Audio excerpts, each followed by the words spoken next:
Pas de panique, dossier OVNI.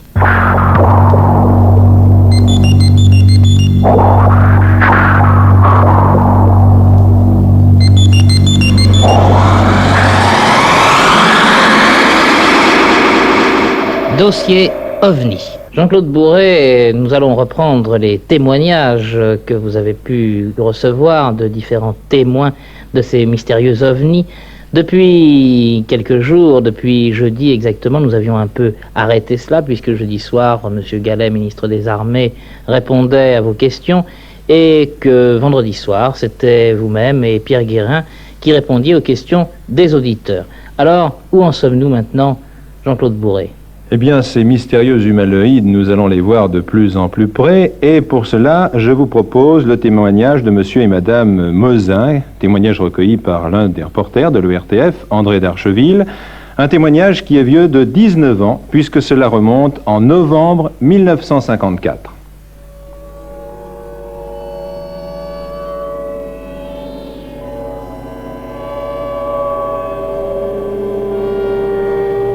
Bon, je revenais de Mont-d'Ourlaire et arrivé à la Belle Hôtesse, qu'on appelle, en haut de la côte, j'ai aperçu un objet qui était pour moi un accident, car il y avait plus de 2 kilomètres, au moment que j'ai vu des lumières immenses avec ma pomme. Je descends la côte très vite pour voir l'accident. J'arrive à 100 mètres de l'accident, 80 mètres, à plus de 120 à l'heure. Les phares s'éteignent. Qu'est-ce que je vois? Un bonhomme, habillé comme un Michelin, quoi, habillé en Michelin. C'est ça, oui. Un grand casque, des grands gants, des bottes. Un homme pas trop petit, moyenne taille. Dans une grande porte qui faisait à peu près 1m80. Et à travers la porte, au moment où je suis passé, j'ai aperçu, c'était énormément blanc. La route était, vous voyez clair, quoi, comme en plein jour. Et à travers la porte, à travers le bonhomme, j'ai vu des barres comme des tiges, des commandes électriques. Je suis passé, et 50 mètres plus loin, 60 mètres plus loin, la lumière est revenue à ma voiture. Au violon, je suis arrêté car je voulais faire demi-tour. À ce moment-là, je possédais un revolver toujours sur moi et je dis à ma femme, on fait demi-tour. Elle commence à crier, non, on ne veut pas y aller. Bon. Et ça a été tout.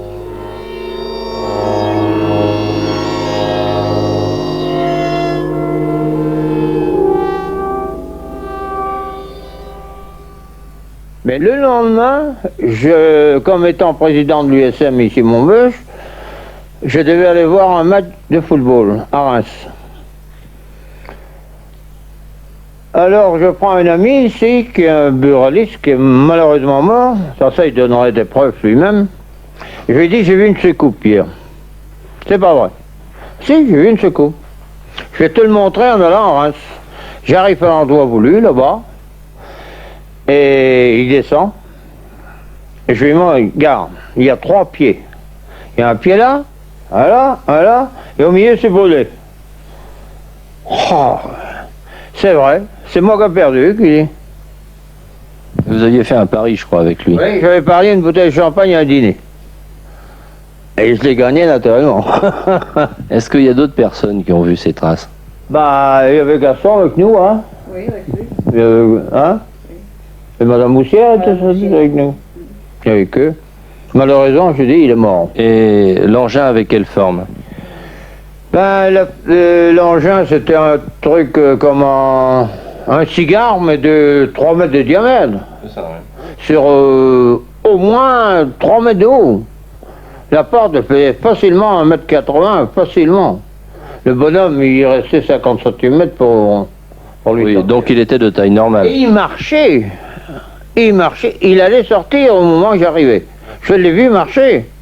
Vous savez, il marchait comme ça, tout doucement. Et on voyait qu'il avait très du mal à marcher. Pour moi, les objets qui tenaient sur lui étaient très lourds. C'était fortement éclairé et vous aviez bien vu l'intérieur. Éclairé d'une porte exceptionnelle, blanc, quoi. Blanc comme les chaises là-bas. Mais il n'est pas rentré, ce bonhomme-là que vous avez vu. C'est, hein. Tout ça a duré, je sais pas moi, 50 secondes. Madame Mosin, vous étiez dans la voiture à ce moment-là, et vous vous rappelez, je suppose, quelle impression cela vous a fait lorsque vous avez vu cet objet lumineux? J'ai eu peur. Tout ce que je peux dire, c'est que j'ai eu peur. Moi, au début, j'ai cru à un accident. Tellement de loin, la lumière était forte, j'ai dit, il y a un terrible accident. Mais quand j'ai vu le bonhomme, j'ai eu peur, j'en ai pas dormi. Et je crois que finalement, c'est vous qui l'avez mieux vu, parce que vous étiez à la place de droite, et c'est sur la droite que se passait la chose. Oui. Oh oui, je l'ai bien vu, je le vois encore. Je le vois encore, moi. Moi, oui, je n'ai qu'à fermer mes yeux, je le vois. Je le vois. Ah oui. Maintenant, je le vois encore. Ah, Elle aussi, quelquefois, elle arrive. Oui, ça vous arrive encore d'y penser? oh, oui, j'y pense encore souvent.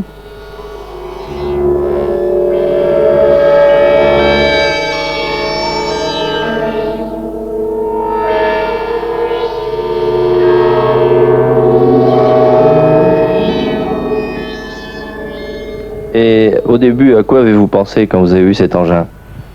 Ben, on avait déjà causé de soucoupe volante. Oui. Je ne sais pas, moi, il y avait un garde-barrière qui avait eu un truc avec une soucoupe volante. Hein. Ben, j'ai pensé à une soucoupe volante.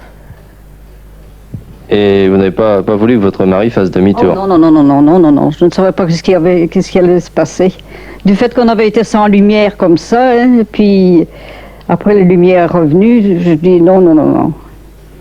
Je lui ai dit, tu peux faire demi-tour, mais laisse-moi sur place. Oui, et monsieur Mosin, alors votre moteur est reparti, et normalement, quand vous êtes arrivé plus loin, votre moteur a continué. Il n'a jamais arrêté. Ah, il n'a jamais arrêté, c'est simplement les phares qui se sont éteints.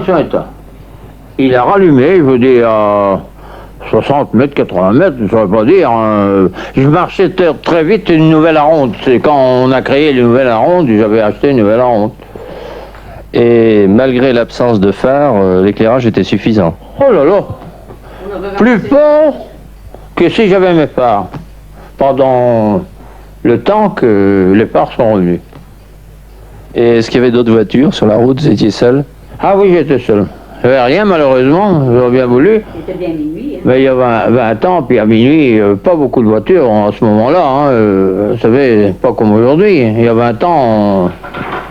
Vous étiez bouché, je pense, et vous êtes parti après votre travail pour aller voir une parente qui venait d'accoucher. Oui, vers 10h du soir. Vous êtes parti de Maubeuge? Je suis parti de chez moi, de Louvois, quoi, Maubeuge. Et à un certain moment, je suis revenu vers 11h, entre 11h30 et minuit.